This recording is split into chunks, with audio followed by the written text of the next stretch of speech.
అందరికీ నమస్కారం అండి. మీరు చూస్తున్నారు అగోచర ఆస్ట్రో అనాలిసిస్ యూట్యూబ్ ఛానల్. నేను మీ అగోచర. ఈరోజు పునర్పు దోషము అంటే ఏంటో తెలుసుకుందాం.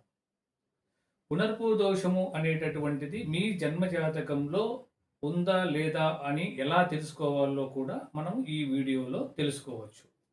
పునర్పు దోషము అంటే శని చంద్రులు ఒకే రాశిలో ఉండడం కానీ, చంద్రుడిపై శని దృష్టి ఉండడం కానీ, శని నక్షత్రంలో చంద్రుడు గాని, చంద్రుని నక్షత్రంలో శని గాని ఉండటాన్ని పునర్పు దోషం అంటారు.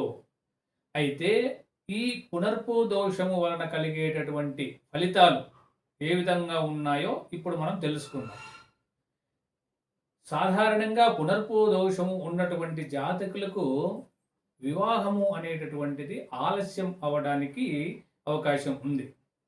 వారు ప్రయత్నాలు చేసేటప్పుడు మధ్యలో ఆటంకాల వలన ఆ యొక్క ప్రయత్నము ముందుకు సాగకుండా ఆగిపోతుంది. తద్వారా వివాహ ప్రయత్నాలు కొంత ఆలస్యం అయ్యేడానికి అవకాశం ఉంది. ఒకవేళ పెళ్లి ప్రయత్నాల్లో మాటలు జరిగి, సంప్రదింపులు జరిగి ముందుకు వెళ్ళేటటువంటి సమయంలో సడన్గా ఆగిపోవడానికి అవకాశం ఉంది.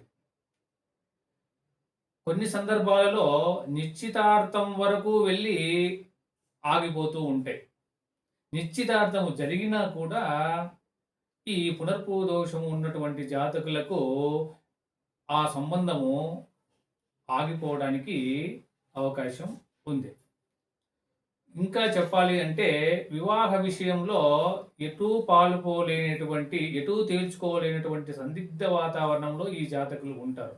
వివాహం చేసుకోవాలా వద్దా, ఎప్పుడు చేసుకోవాలి, ఎలా చేసుకోవాలి అనేటటువంటి ఆలోచనల్లో మునిగి తేలుతూ ఉంటూ వివాహం అనేటటువంటిది ఆలస్యం అవ్వడానికి దారి తీసే పరిస్థితి ఏర్పడుతుంది.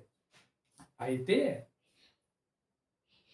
ఈ శని చంద్రుల కలయిక, చంద్రుడిపై శని దృష్టి, శని నక్షత్రంలో చంద్రుడు, చంద్రుని నక్షత్రంలో శని ఉండడం వలన ఈ అశుభ ఫలితాలు అందరికీ ఉంటాయా అంటే ఖచ్చితంగా ఉండవని చెప్పవచ్చు. ఎందుకంటే ఈ శనిచంద్రులపై శుభదృష్టి ఉన్నప్పుడు ఈ అశుభ ఫలితాలు డైల్యూట్ అవుతాయి. అంటే ఈ అశుభ ఫలితాలు చాలా వరకు తగ్గిపోతాయి.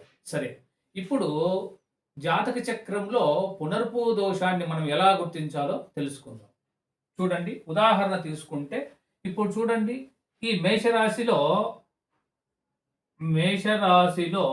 శని చంద్రులు ఒకే రాశిలోనే ఉన్నారు. సో ఇక్కడ మనము పునర్పు దోషం ఉందని చెప్పవచ్చు. అలాగే ఇప్పుడు 3వ స్థానంలో చంద్రుడు ఉన్నాడు. శని 3వ దృష్టితో చంద్రుడిని చూడడం వలన శని చంద్రుల యొక్క సంబంధం ఇక్కడ కలిగింది కాబట్టి ఇక్కడ కూడా పునర్పు దోషం ఉందని చెప్పవచ్చు. అలాగే శని 7వ దృష్టితో ఇక్కడ చంద్రుడిని చూస్తున్నాడు. ఇక్కడ కూడా పునర్పు దోషం అనేటటువంటిది ఉంది. అలాగే శని 10వ దృష్టితో ఇక్కడ ఈ చంద్రుడిని చూస్తున్నాడు. ఇది కూడా పునర్పు దోషం అని చెప్పవచ్చు. అయితే ఇప్పుడు మనము ఈ శని చంద్రుల కలయిక ఉంది కదా, ఇప్పుడు గురువు ఇక్కడ ఉన్నాడు అనుకోండి. ఒకవేళ ఈ గురు యొక్క శుభదృష్టి ఈ శని చంద్రులపై ఉంటే ఈ పునర్పు దోషం వలన కలిగేటటువంటి అశుభ ఫలితాలు చాలా వరకు తగ్గిపోతాయి. అలాగే ఇక్కడ గురువు ఉండడం వలన చంద్రుని ఇప్పుడు ఈ సందర్భంలో చూస్తే చంద్రునిపై శుభదృష్టి ఉంది, అలాగే శని పైన కూడా దృష్టి ఉంది.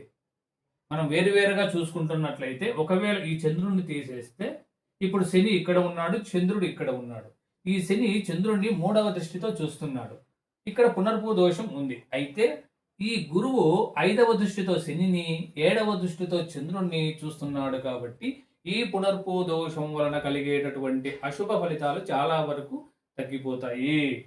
అలాగే ఇక ఏదైనా శుభగ్రహ దృష్టి అనేటటువంటిది శని చంద్రులపై ఉన్నప్పుడు పునర్పు దోషంలో కలిగేటటువంటి అశుభ ఫలితాలు అనేటటువంటి చాలా వరకు తగ్గిపోతాయి. సో కాబట్టి మనము జాతక చక్రం పరిశీలించేటప్పుడు కేవలము శని చంద్రుల సంబంధం మాత్రమే కాకుండా వివాహానికి సంబంధించినటువంటి 7వ భావాన్ని, 7వ భావాధిపతిని, వివాహకారకుడైనటువంటి శుక్రుణ్ణి అన్నింటినీ పరిశీలించిన తర్వాత ఆ యొక్క భావ బలాన్ని 7వ స్థానం యొక్క బలాన్ని పరిశీలించిన తర్వాత ఈ పునర్పు దోషాన్ని కూడా చూసి ఒకవేళ 7వ భావము అనేటటువంటిది చెడిపోతే అంటే బలం చాలా తక్కువగా ఉన్నప్పుడు ఈ పునర్పు దోషం వలన కలిగేటటువంటి అశుభ ఫలితాలు కొంచెము ఆ జాతకునికి కలుగుతాయి. అలా కాకుండా 7వ స్థానం యొక్క బలం అనేటటువంటిది బాగా ఉన్నప్పుడు ఏమవుతుందంటే ఈ పునర్పు దోషము అనేటటువంటిది పెద్దగా పని చేయకపోవచ్చు. కాబట్టి ఇంకా చెప్పాలి అంటే ఈ శని చంద్రుల కలయిక, శని చంద్రుడిపై ఉండేటటువంటి దృష్టి వలన పునర్పు దోషము అనేటటువంటిది పెళ్లికి ముందు ఆటంకాలు కలిగించినప్పటికీ పెళ్లి తర్వాత వీరి యొక్క వైవాహిక జీవితంలో కొంత అనుకూలత అనేటటువంటిది ఏర్పడుతుంది. ఇంకా వయసు పెరిగే కొద్దీ వీరు మంచి ఫలితాలు చూస్తారు. ఇది పునర్పు దోషము యొక్క పూర్తి వివరణ. అయితే మీ జాతకంలో పునర్పు దోషం ఉందా, శనిచంద్రులు ఎక్కడ ఉన్నారు, ఈ శనిచంద్రుల పైన ఏ శుభగ్రహ దృష్టి ఉంది అనేటటువంటిది మీరు ఒకసారి పరిశీలించండి. మీకు పునర్పు దోషం ఉందా, ఒకవేళ ఉంటే మీరు ఆ యొక్క ఫలితాలు తెలుసుకోవాలనుకుంటున్నారా, అయితే కామెంట్ రూపంలో మీ శని ఎక్కడ ఉన్నాడు, శని చంద్రుల యొక్క కలయిక ఏమైనా ఉందా అనేటటువంటిది కామెంట్ రూపంలో తెలియజేయండి. నేను దానికి సంబంధించినటువంటి వివరణ ఇస్తాను.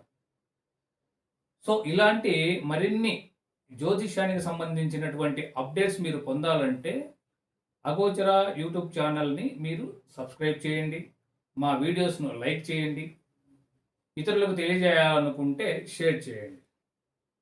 నమస్కారం.